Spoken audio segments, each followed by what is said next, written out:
Hi all, yep, 14th of November 2018. Quick video in the dark of the progress so far on the DeLorean. So I've got my remote bleeder, which I had custom made by Fred and Pipe in Bournemouth. That's sort of courtesy of the information off one of the guys on the DMC forum. So that's a much easier, absolutely well easier to bleed system on this. So I've now got a working clutch. More of that in a second. I've got my all vacuum pipes in there, which sort of match the yellow distributor leads slightly. Got the airbox back on. Shortened the aluminium pipe there. I've now fitted a black air pipe underneath. I actually had some old air pipe from sort of Volkswagen project I had years ago that was spot on, so that absolutely fitted beautifully. I think that was 3-inch pipe, I think it was. So that's all good there. Also fully rebuilt this device here for the accelerator cable.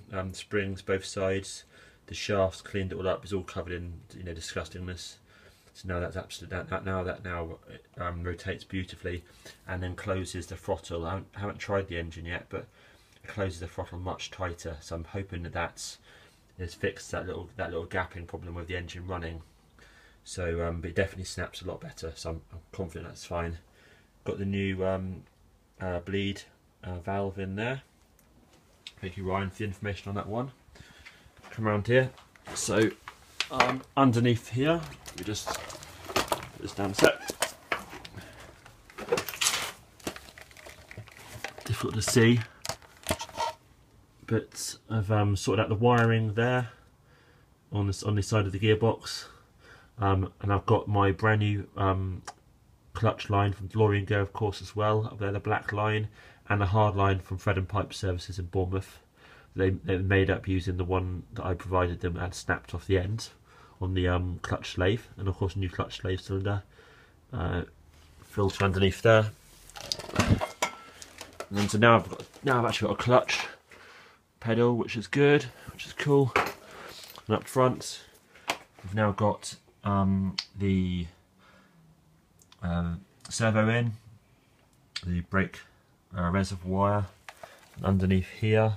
You can see that I've got the clutch reservoir obviously all cleaned out, new fluid, new line. I actually cut that a little bit short, I reckon, because it actually ever so slightly kinks in the bottom. So next time I order some stuff, I'll get another line, and unfortunately it's all this disgusting job, but I'll stick a new line in there and just rebleed it, as it's so easy with that system.